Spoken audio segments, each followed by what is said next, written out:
Hi everybody. The sun is shining and it's really warm, especially for someone who's going through her hormonal changes, so to speak. I'm in that age. Been for quite some years now, and we'll see. I met a lady, Nersha, one of the students, who had something that you put on your body, and for the hormones and for my fanning, because I get so hot. So hopefully it will help. We'll see. Otherwise, I just have to, we can't go on for longer than 10 years, I think. I think it's up to that by now, but there you go. Who knows? It's a small problem what actually is going around in the world, So, and I think we all go through the changes.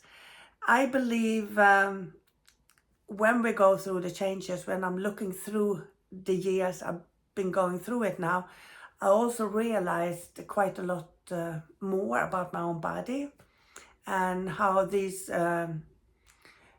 hormone changes actually messes up not only the body but also your mind. I noticed that I have had more anxiety than I ever had. I also have more sleeping issues. So not only the warmth, and the burning sensations that come through your body. So there's a lot of things happens that you don't think of. You just realize that something is not good with you. And God, before I got the cream, with, don't know what they call now, but it's something I put on my skin every day. And before I got that one, progesterone. And before I got that one, it was like I had PMS, 24/7, my poor hubby.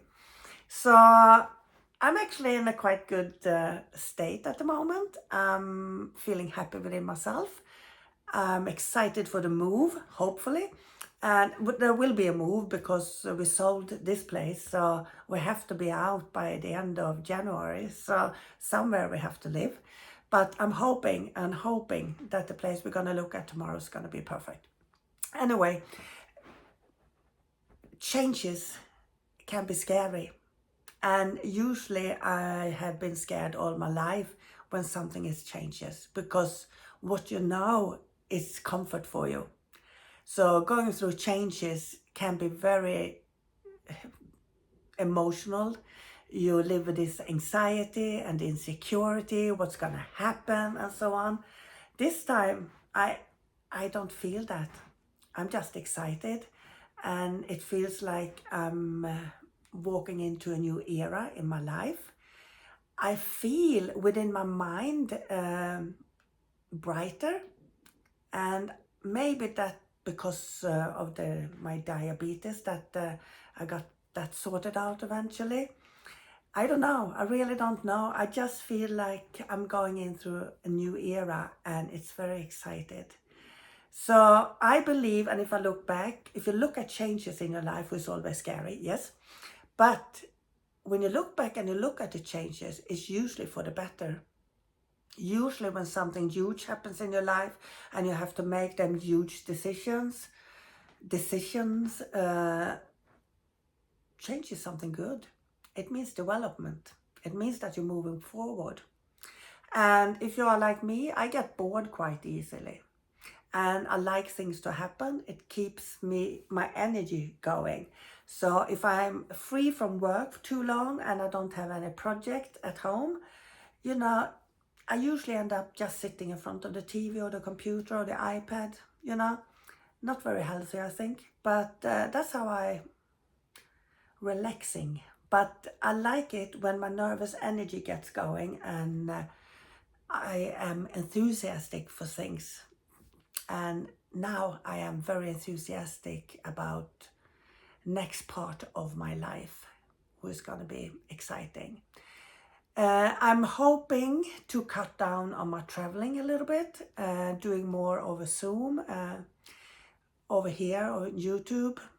But also I want to, if we get a house, maybe arrange a little bit of courses at my place as well, because it's near the lake. You can see the lake from where it is, and hopefully a couple of huge glamping tents and a big fireplace on on our land.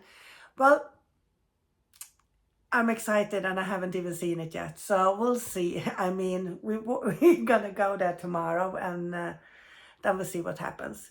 But changes, I mean, I think life is all about changes. We're making decisions and we're making changes all our life to try to fulfill the emptiness or the void usually that ends up within us. And if I look back at my life, I used to fall in love because when you fall in love, you don't think about anything else. You're just in that wow, you know. But I was searching for myself, and I did that by searching outside of myself. Today, I don't do that anymore. I look into myself all the time and I listen within. I don't need any help to make decisions and for my changes, because I'm quite close to my soul and my spirit today. So I feel when it's right to do things. Yes, but still, even if I feel it's right to do things, my mind can still play with me, you know, and start to argue with me, even if the feeling is there. And I think it's very important to listen to your feeling and not to your head.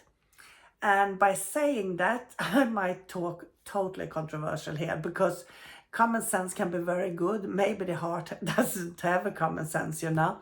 But I also believe there is no mistakes in life, you know.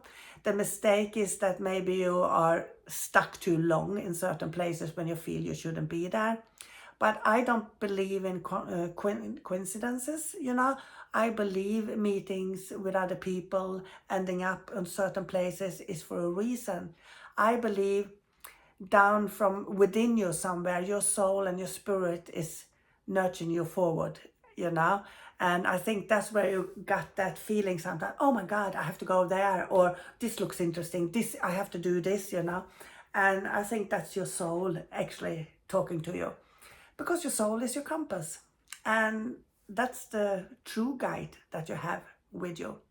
If you think about the guides that a lot of people are talking about, and they say that my guide tells me this and it tells me that, well, they might do that for you, but they never done that for me.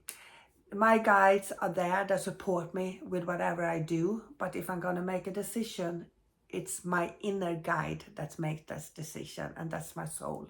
That's my own spirit and my mind. I'm not a marionette to the spirit world or anybody else.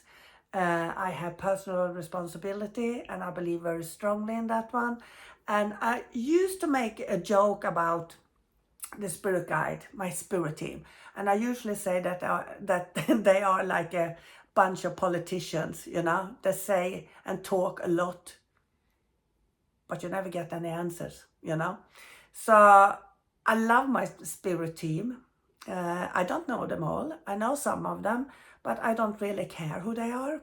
I'm just very happy when the love comes around me when I sit with them.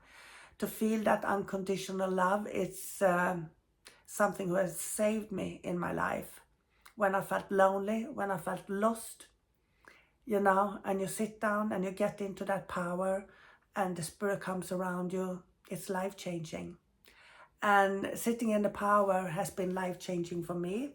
It has made me who I am. I don't think people realize how important it is to sit in the power. And I now have built my spiritual charisma there. I built my power there. I got my knowledge from there.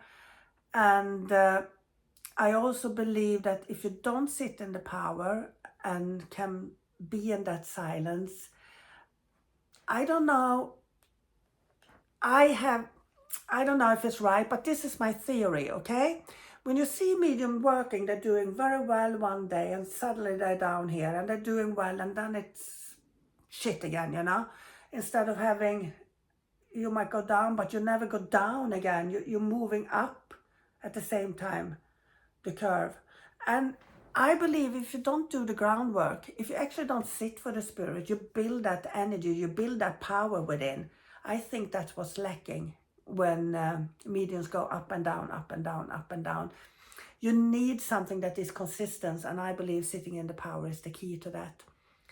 But that's my theory. Like I say, never trust a medium. But I believe that that has helped me. I've always been sitting from when I started my spiritual journey, and I've never fallen flat on my face.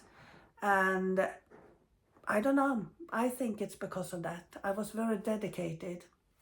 I sat every day for an hour for 10 years, more or less every day. And I sat more than 10 years, but that's when I sat every day, really, because I was so dedicated and I needed it. It was healing for me. I think I got everything there. And what I did in the beginning, I had problems with noises. So I had my earphones with some good mantra music, and I just let it take me wherever it was taking me. And in the end, today, I prefer to sit in the silence without any music today. But that's practice. I mean, in the beginning, I was annoyed even if I could hear my fridge making a noise, or something like that. But then I start to practice, and practice with noise around me. So today I just zoom out when I sit, and sitting is the key to everything. And I just sit and I just say to the Spirit, help me to be what I'm meant to be. And then we'll see what happens. But if you can't practice, if you don't have friends to practice on, if you don't have a lot of time, you might be busy with a lot of other things, and you think, I don't have time to sit in the power. Like I said to a lot of people, when you go to bed, you're just going to go to sleep. Why don't sit in your bed for a little while? Even if it's 5 minutes, 15 minutes, 25 minutes, the time you're giving, you invest in yourself and the teamwork of the Spirit that's working with you. So my biggest advice to anybody out there, sit in the power. Sit to heal. Sit to grow. Sit for the knowledge, and actually to get to know yourself, to see that beauty within you. Because when you finally see that beauty within, that's when you can start to love yourself. And it's very beautiful to see your own soul.